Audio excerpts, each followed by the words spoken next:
Salut tout le monde, le bac a commencé et aujourd'hui on s'attaque au corrigé de français pour la filière technologique aux côtés de Coralie Sibard, professeure de français au lycée français Prince-Henrique de Copenhague. Bonjour. Bonjour. Bon, en français, il n'y a pas de plan unique pour chaque sujet et on va surtout vous donner des pistes, des éléments de correction et surtout les pièges à éviter. On va commencer avec le commentaire de texte qui porte sur la poésie du 19e au 21e siècle avec un extrait de Richard Rognier, Élégie pour le temps de vivre. Déjà, à première vue, Coralie, qu'est-ce qui t'inspire le sujet? Alors ce texte, il a peut-être déconcerté certains élèves parce qu'il est très court. D'accord. Voilà, on est face à un poème qui a la forme d'un sonnet. Donc le sonnet, c'est cette forme traditionnelle en poésie de 14 vers. Et c'est peut-être quelque chose qui a un peu perturbé les élèves parce que qui dit sonnet dit peu de matière finalement. Et donc peut-être que les élèves ont été à court d'idées et rapidement à court d'exemples pour faire ce commentaire. Oui, ils avaient peu de choses sur lesquelles s'appuyer en fait. C'est un petit peu le piège en fait de la poésie. Néanmoins, là c'est que pour la forme, c'est l'aspect formel, mais quand on regarde le fond du poème, il y avait quand même des thèmes, des choses vraiment intéressantes à exploiter dans ce poème. Lesquels justement? Alors, on nous donnait déjà les axes en fait à la suite de ce texte. C'est la particularité de cette épreuve du bac technologique. On vous disait, on vous demandait de prêter plus particulièrement attention à l'évocation lyrique de la nature et au va-et-vient entre le souvenir d'hier et l'attente de demain. Bon, déjà le mot lyrique... Alors exactement, donc là c'est pareil, on vous donne les axes, les idées principales que vous devez exploiter un maximum, mais d'un côté si on ne comprend pas le mot lyrique, c'est peut-être ça aussi qui a bloqué un petit peu les élèves.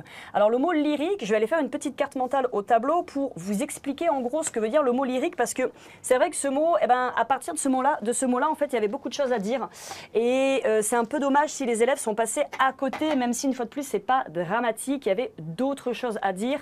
Si vous êtes passé un peu à côté du mot lyrique, c'est pas grave. Est-ce que déjà il fallait quand même définir ce terme dès le départ ou pas forcément? Alors dans l'introduction, quand on présente le texte notamment, on peut en effet parler du côté lyrique, du lyrisme dans cette poésie.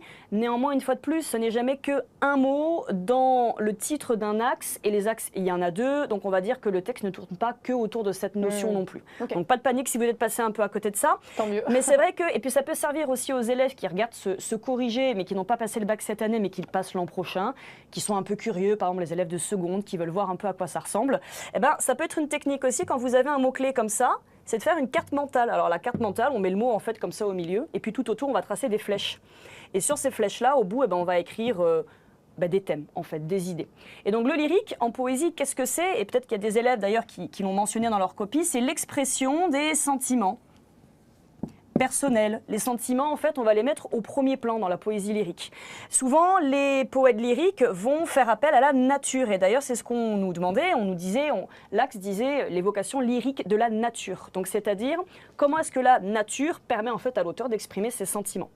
Les poètes lyriques, ils aiment souvent parler d'amour. Alors, c'est pas le seul thème, mais évidemment, ils aiment parler d'amour. Et puis, ce qui est intéressant aussi dans ce poème, et c'est la particularité de la poésie lyrique, c'est que c'est un caractère universel. C'est-à-dire que quand l'auteur vous parle des sentiments, de l'amour et de la nature, en fait, on se reconnaît tous un peu dans cette conception de l'amour. Donc le côté universel aussi, c'était quelque chose qui était intéressant et qu'on peut inclure dans l'idée de lyrique. Je regarde si j'ai pas oublié d'autres petites choses.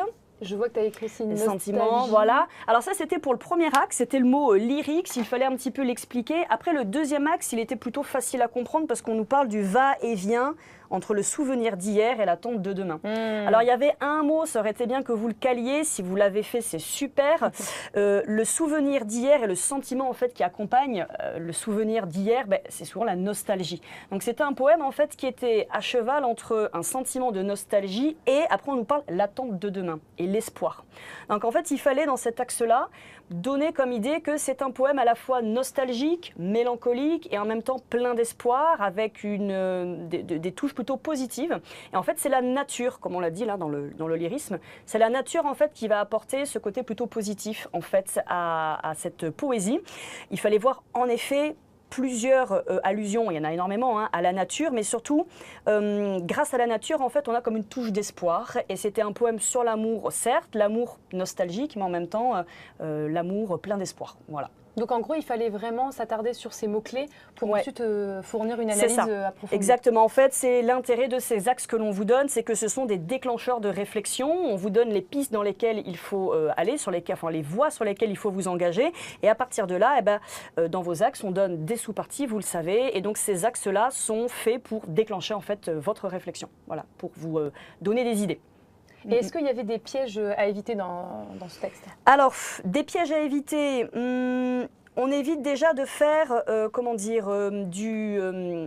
on évite de faire du linéaire. Voilà, c'est-à-dire que si vous avez fait un plan qui suit ligne par ligne, vers par vers cette poésie, c'est un petit peu dommage. Une fois de plus, c'est pas sanctionné, dans le sens où, même si vos idées sont bonnes, on ne va pas vous sanctionner si vous avez fait un plan linéaire, mais c'est quand même plus intéressant de faire un plan qu'on appelle composé, c'est-à-dire que toutes vos remarques, en réalité, ne vont pas suivre strophe après strophe le poème ou vers après vers, mais vous allez aller piocher vos idées un peu partout dans le texte. Ça, c'est intéressant et important. Voilà, après, comme piège, il ne fallait pas passer à côté des procédés littéraires. Les fameux, les fameux procédés. ouais. Alors, sans doute qu'on vous a un peu rabâché les oreilles avec ça toute cette année, mais vos professeurs ont eu raison, parce que si on ne donne pas de procédés littéraires, malheureusement, il y a un fort risque de basculer dans de la paraphrase. En gros, vous allez raconter avec vos mots de quoi parle le texte, mais ce n'est pas à proprement parler de l'analyse. Les procédés littéraires, en plus, l'avantage de la poésie, c'est que des procédés en poésie, il y en a beaucoup. On a les figures de style, on pouvait remarquer aussi les champs lexicaux. Voilà, vous aviez quand même de la matière aussi pour trouver ces fameux procédés qui sont en fait des techniques d'écriture.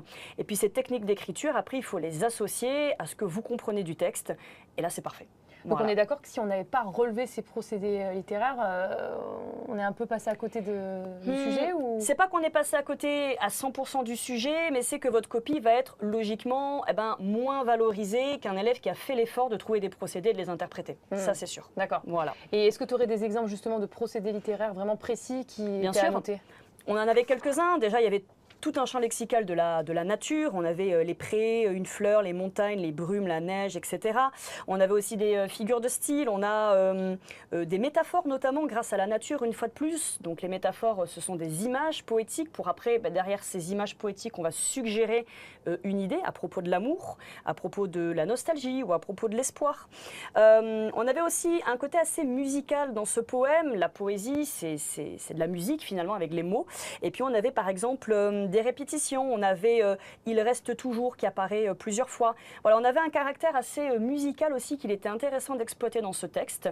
Et puis si vous associez toutes ces remarques formelles à des idées de fond, c'est super. C'est exactement ce qu'il fallait faire. Voilà. Ce qui était un peu déroutant comme avec ce poème, c'est qu'il est récent, il date de 2012, mais par contre au niveau de la forme, etc., on est sur quelque chose de très traditionnel, un peu à l'ancienne. C'est ça, sur le fond également, c'est-à-dire que le thème de l'amour en poésie, il n'est pas nouveau, hein, ça surprend personne. L'amour qui est à la fois empreint de nostalgie, de mélancolie, de tristesse, mais qui en même temps est porteur d'espoir, on va dire que Richard Rognier n'a pas été le premier à faire ça en poésie. Non, ça c'est sûr. Voilà, mais par conséquent, ce qui est intéressant et que vous avez pu peut-être exploiter dans votre copie, c'est que c'est un thème universel et atemporel, en fait. Donc c'était là aussi peut-être la clé, on va dire l'analyse la plus poussée, la plus subtile. C'était aussi d'expliquer à un moment que le thème de l'amour est, voilà, comme j'ai dit, universel, atemporel. On en a parlé hier, on en parlera encore demain, et ça s'adresse à tout le monde. Et ce poème avait un caractère très universel également, c'est-à-dire que il traverse le temps, voilà. Le thème de l'amour, en tout cas, traverse le temps, et puis ça s'adresse à tous. Voilà. Et puis il y avait le côté aussi lié au temps, le temps qui passe et qui emporte avec lui les souvenirs. Mais d'un côté, le temps, c'est aussi le lendemain, les jours à venir, donc potentiellement de nouveaux souvenirs que l'on va se créer dans le futur. Donc il y avait tout le thème aussi du temps, le thème de l'amour, le thème de la nature, tout ça c'est très traditionnel en poésie. Mais d'un côté, c'est écrit en 2012 avec un vocabulaire que les élèves, je pense, ont compris. Il n'y avait pas de mots particulièrement difficiles dans ce texte. Donc on était sur quelque chose de traditionnel, mais en même temps avec un langage contemporain.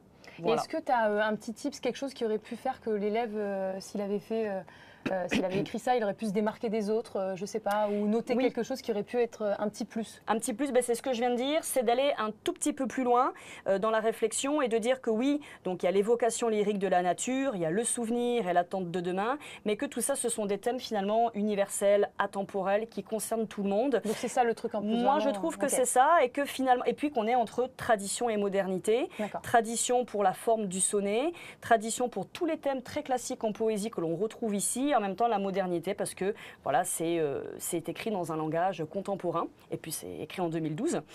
Voilà, mais c'était peut-être les deux petites choses, tradition et modernité d'un côté, et puis de l'autre, de dire qu'on a un poème universel et atemporel, en fait, qui s'adresse à tous et à toutes les époques.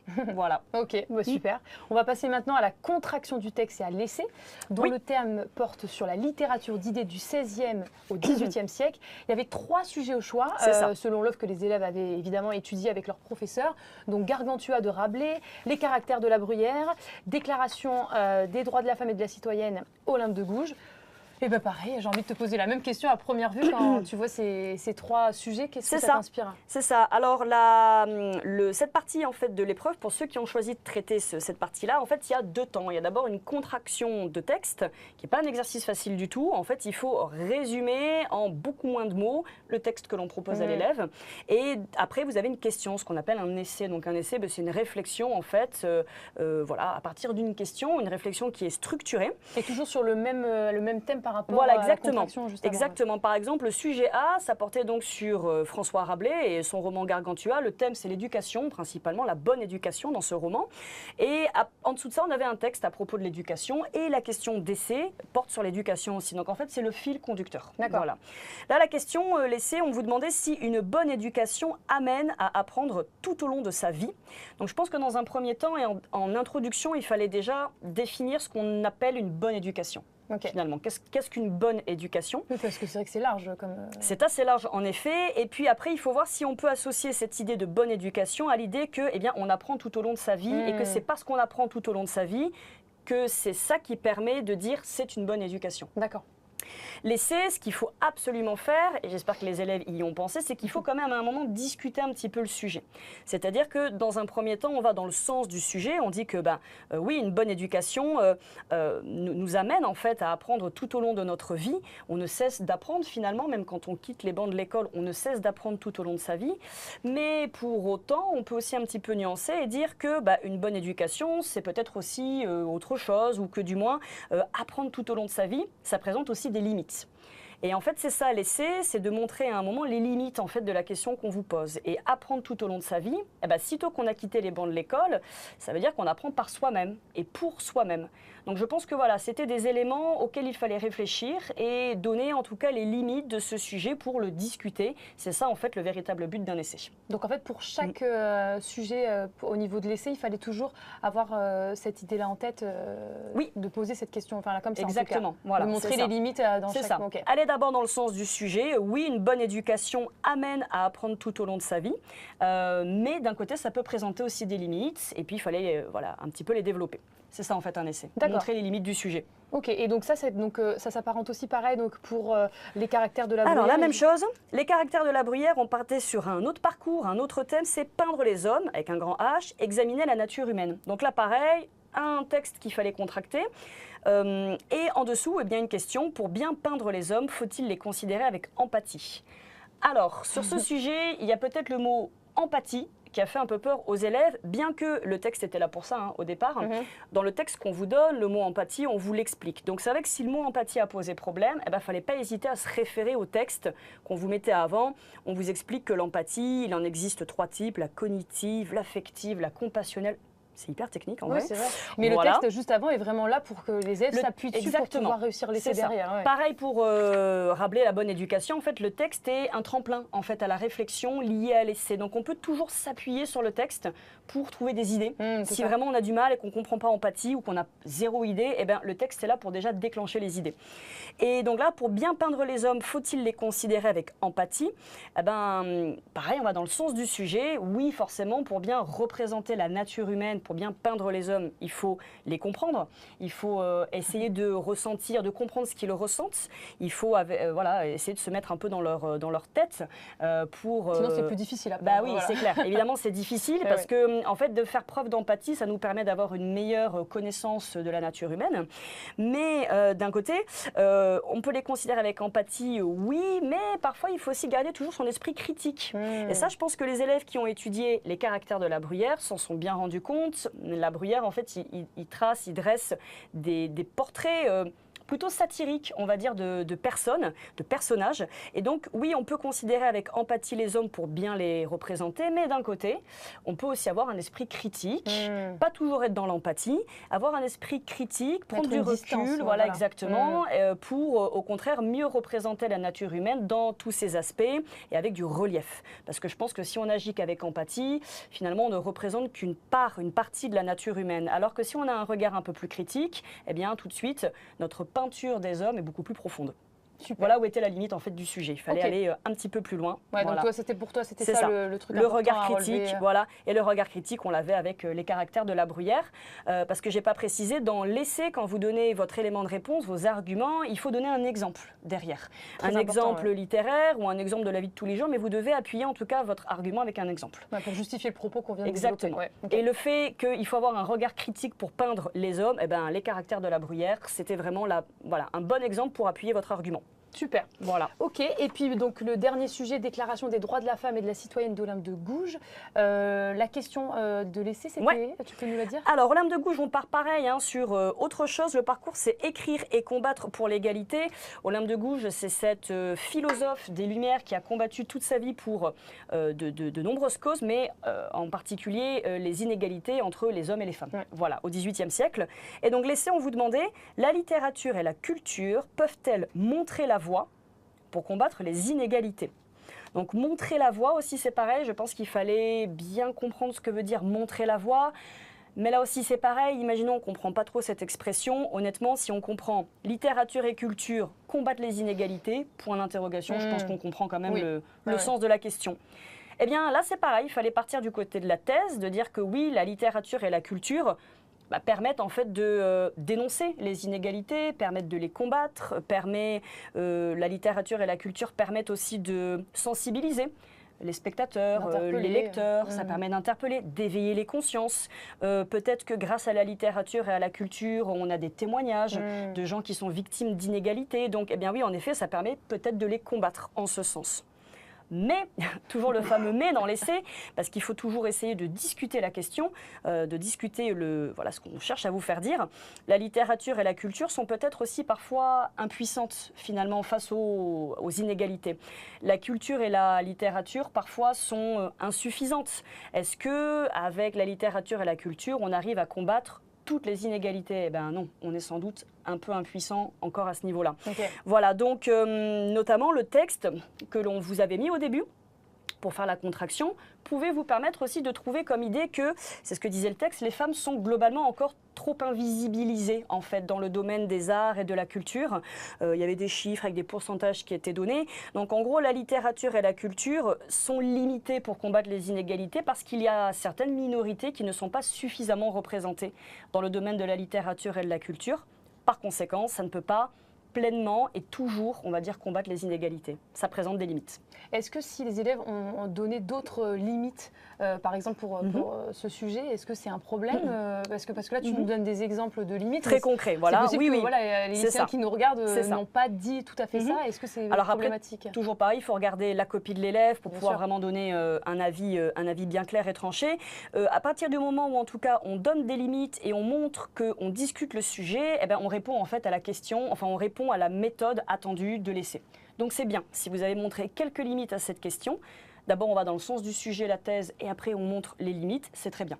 C'est très bien, c'est la méthode qu'il fallait adopter. Eh bien super. Voilà. Merci beaucoup Coralie pour ce temps. Je crois que là on a bien compris un petit peu ce qu'il fallait faire pour le bac technologique en français, c'est assez clair. Merci beaucoup. Avec plaisir, merci. Et pour retrouver les autres corrigés du bac, eh bien rendez-vous la semaine prochaine sur notre chaîne YouTube et le site de l'étudiant.fr. Et évidemment, retrouvez-nous aussi sur les réseaux sociaux. On vous file 2-3 astuces pour réussir votre bac. À très vite.